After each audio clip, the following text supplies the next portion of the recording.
বর্তমান করোনা পরিস্থিতিতে শিক্ষার্থীরা যেন পিছিয়ে না পড়ে সে কারণে অনেক শিক্ষক কাজ করে যাচ্ছেন। এমন একটি ক্ষুদ্র প্রয়াস থেকে আমার এই ভিডিওটি তৈরি করা। আশা করি ভালো লাগবে। আজকে আমি আলোচনা করতে যাচ্ছি সেট ও ভেন ডায়াগ্রাম নিয়ে। শুরু করা যাক।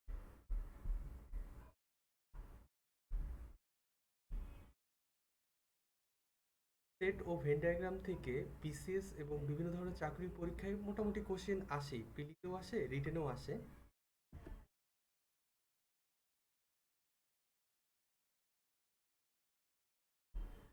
আপনারা কার্সরটা দেখতে পাচ্ছেন যে পিকচারটার উপরে তিনি হলেন জর্জ ক্যান্টর, তিনি সেট তত্ত্বের আবিষ্কারক। আর পাশে যে ইউনিভার্সিটিটা দেখতেছেন সেটা হচ্ছে বার্লিন ইউনিভার্সিটি। এখান থেকেই তিনি সেট তত্ত্বের উপর সেট তত্ত্ব নিয়ে কাজ করেছিলেন, পিএইচডি করেছিলেন। আর নিচে যে ছবিটা দেখতে পাচ্ছেন তিনি হলেন জন ভেন। এটা হচ্ছে হাল ইউনিভার্সিটির ছবি।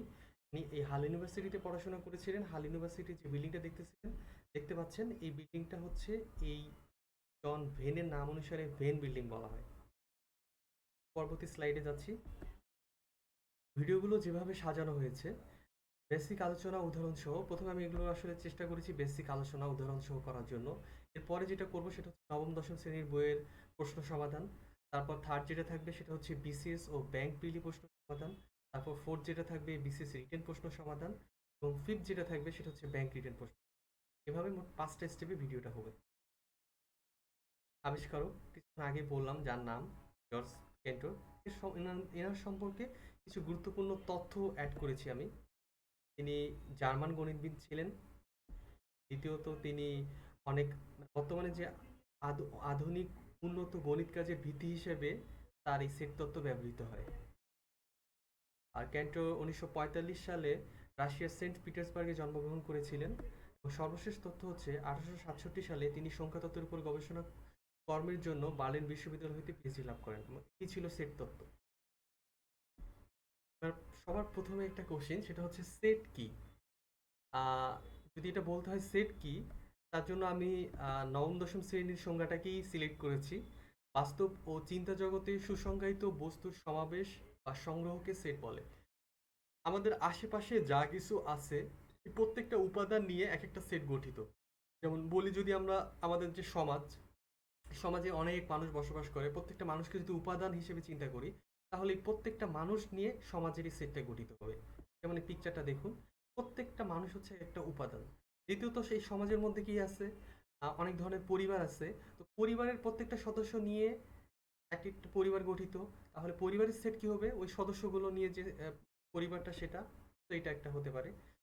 আবার অনেকে প্রশ্ন করে যে ভাইয়া, ডিনার সেট এটা কি সেট না? আমি বলবো হ্যাঁ, অবশ্যই এটা তো সেট।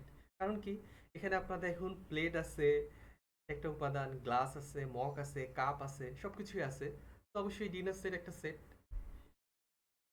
এবার অনেক ইম্পর্টেন্ট কতগুলো বিষয় আছে, সেগুলো হচ্ছে সেট সংজ্ঞায়নের জন্য যে যে কাজগুলো করা হয়। সাধারণত সেটকে ইংরেজি বড় হাতের অক্ষরে প্রকাশ করা হয়, যেমন বড় হাতের A B C D X Y Z যে কোনো কিছু। আবার সেটকে দ্বিতীয় বন্ধনী ব্যবহার করা হয় সেটের ক্ষেত্রে। সর্বশেষ কথা, সেটের উপাদানগুলোর মাঝে কমা ব্যবহার করা হয়। ধরা যাক সুইটি একটা মেয়ের নাম, সুইটির কাছে 5, 10, 20 টাকার 3টা নোট আছে, তাহলে তার সেটটা কেমন হবে? সেকেন্ড ব্র্যাকেট দিলাম, তারপর দিচ্ছি 5, তারপর 10, তারপর হচ্ছে আহ, এবার আরেকটা বিষয়, 5 যে এস এর উপাদান কিনা সেটা কিভাবে বুঝবো? সেক্ষেত্রে দেখুন এবার যে প্রথমে আমাদের জেনে নেওয়া উচিত যে সেটের উপাদান কি।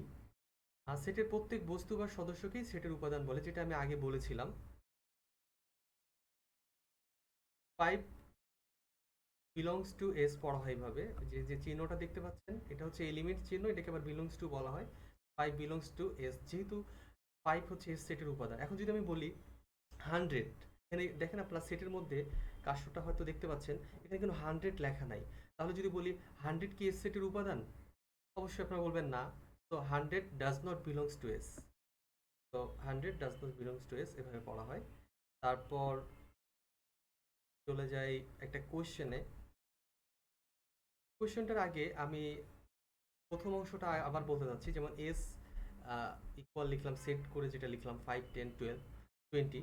তো এখানে যদি 5, 10, 20 ছাড়াও যদি আরেকটা 10 থাকতো, সুইটির কাছে টাকা আছে ৫, ১০, আবার ১০, ১০ টাকা ২টা নোট আর ২০।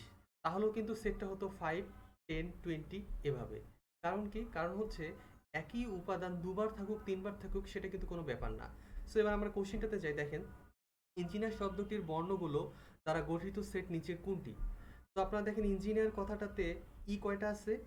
দেখতে পাচ্ছেন ই আছে ৩টা। তো ৩টা ই যদি থাকে তাহলে আমরা কিন্তু ৩টে ই লেখা যাবে না। তার মানে প্রথম অপশন যেটা কতে ৩টে ই দেয়া আছে সেকেন্ড ব্র্যাকেটের মধ্যে, তো বোঝা যাচ্ছে এটা উত্তর না। খতে যাই, খতে দেখা যাচ্ছে এটা ফার্স্ট ব্র্যাকেটে দেয়া, তো এটাও আসলে উত্তর না, কারণ সেট চিহ্নিত করতে সেকেন্ড ব্র্যাকেট লাগে, সেকেন্ড বন্ধনী লাগে। এবং থার্ড যেটা আছে সেটা আপনারা দেখতে পাচ্ছেন থার্ডেরটাতে সঠিক উত্তর। তো অ্যান্সার হবে থার্ড, অ্যান্সার হচ্ছে গ। এরপর আমরা নেক্সট স্লাইডে যাব। সেটের প্রকাশ। সেটকে সাধারণত দুইভাবে প্রকাশ করা হয়।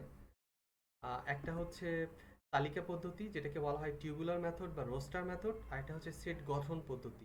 আমরা কিছুক্ষণ আগে যে সেট পদ্ধতিটা দেখালাম সেটা অ্যাকচুয়ালি ছিল তালিকা পদ্ধতি। দেখুন এস ব্র্যাকেটে সেকেন্ড ব্র্যাকেটের মধ্যে ৫, ১০, ২০ রাখা হয়েছে, সেটা তালিকা পদ্ধতি। আর সেট গঠন পদ্ধতি এটা হলো সেট সম্পর্কে অনেক কথাবার্তা বলা হবে, কিন্তু এরকম ফিক্সড ভাবে বলে দেওয়া হবে না এটা উপাদান, এটা উপাদান, উপাদানগুলো বলা থাকে না।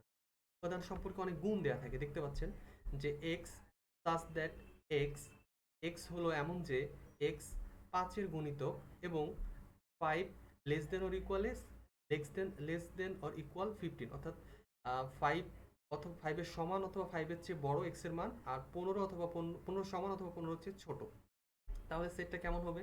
তাহলে বুঝতে পারতেছেন ৫-এর চেয়ে বড় অথবা ৫-এর সমান, তার মানে ৫ আছে, যেহেতু গুণিতক তার মানে ১০, আরেকটা কি হতে পারে ১৫, যেহেতু ১৫ সমান এবং লেস দেন বলা আছে। তো এটা হচ্ছে উপাদান। তাহলে আমরা নেক্সট আরেকটা কোয়েশ্চন দেখি।